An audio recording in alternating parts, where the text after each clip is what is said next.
Hello everyone, आप सभी का लीगल ऑनर चेयर में स्वागत है। दोस्तों, इस वीडियो में हम थ्योरीज ऑफ पनिशमेंट, जो कि बहुत ही इंपॉर्टेंट क्वेश्चन है, जो 20 मार्क्स में अक्सर आ जाते हैं पेपर में।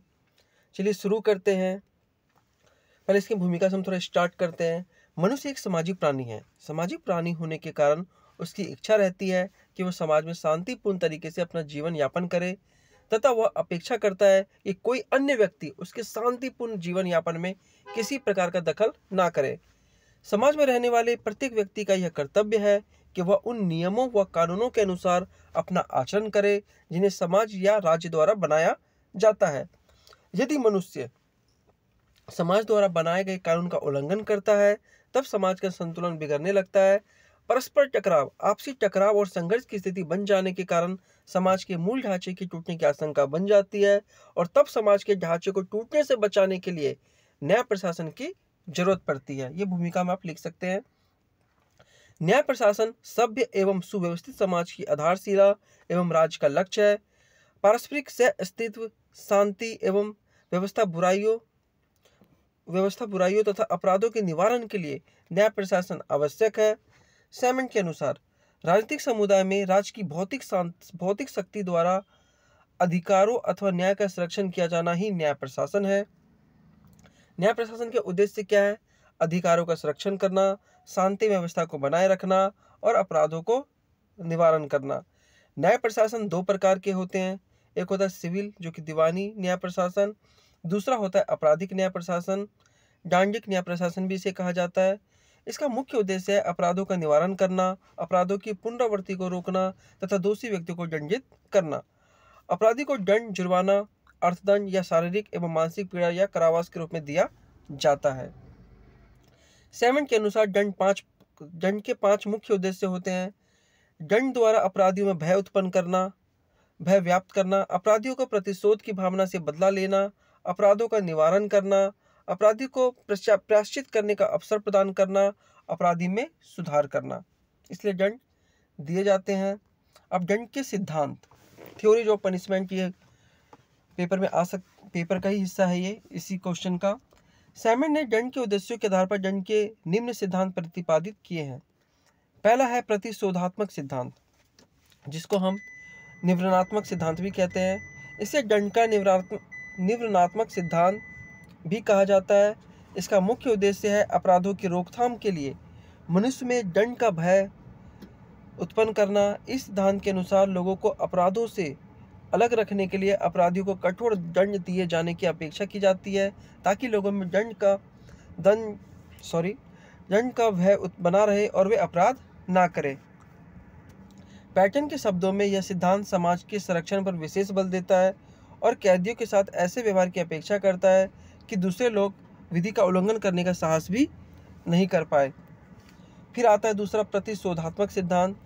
इसे दंड का प्रतिक्रात्मक सिद्धांत भी कहा जाता है। दंड का यह सिद्धांत प्रतिशोध अर्थात बदले की भावना पर आधारित है। इस सिद्धांत अनुसार अपराधी को उसके अपराध के अनुपात में ही दंड दिया जाना चाहिए। कांट के शब्दों में यह सिद्धांत जैसे को तैसा कि लोकहित पे मुहावरे पर आधारित है। इस सिद्धांत की यह मान्यता है कि जीवन के बदले जीवन, हाथ के बदले हाथ, पाँव के बदले पाँव, आँख के बदले आँख, दांत के बदले दांत का दंड दिया जाना चाहिए। प्रतिशोधात्मक सिद्धांत के उद्देश्य क्या है? दंड स्वयं एक लक्ष्य है। अपराधी को उसके कृत्य का उसी के अनुरूप दंड मिलना ही चाहिए। अपराध से समाज में अपराधी के प्रति अपने क्षोभ का शांत करने की यही एकमात्र उपाय है।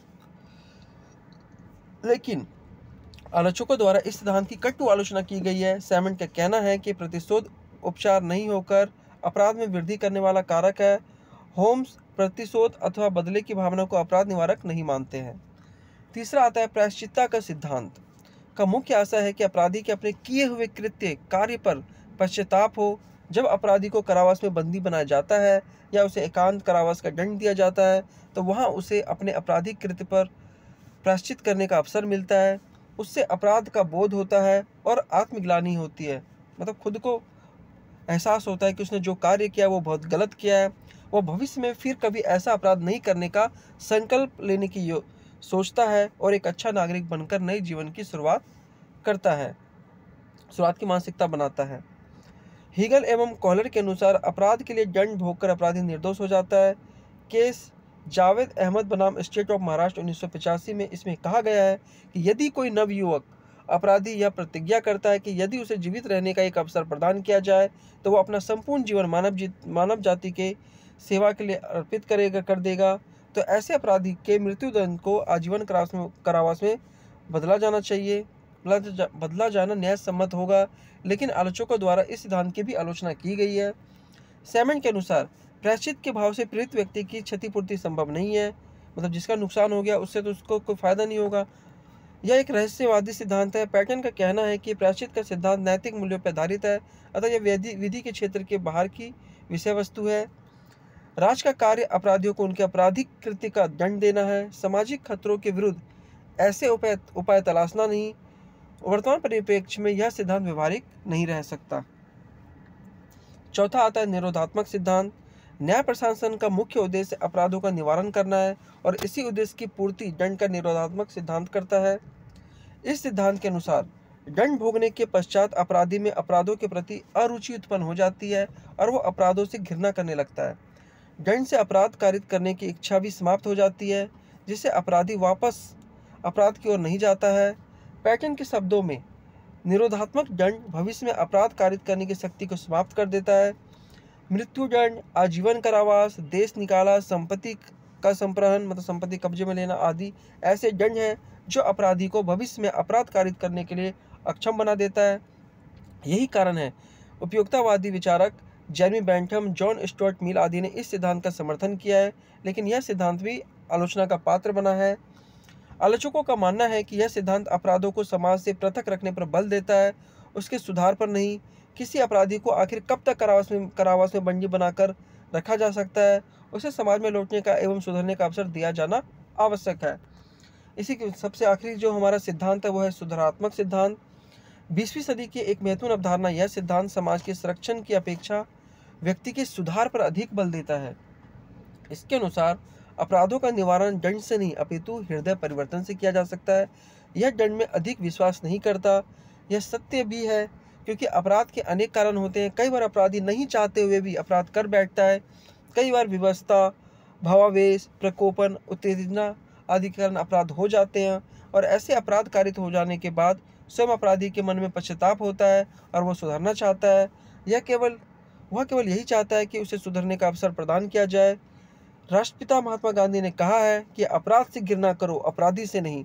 अपराध से घृणा कर अपराधी को सुधारा जा सकता है। यदि अपराधी को दंडित नहीं किया जाकर उसके साथ सम्मानजनक व्यवहार किया जाए तो वह भी एक अच्छा नागरिक बन सकता है।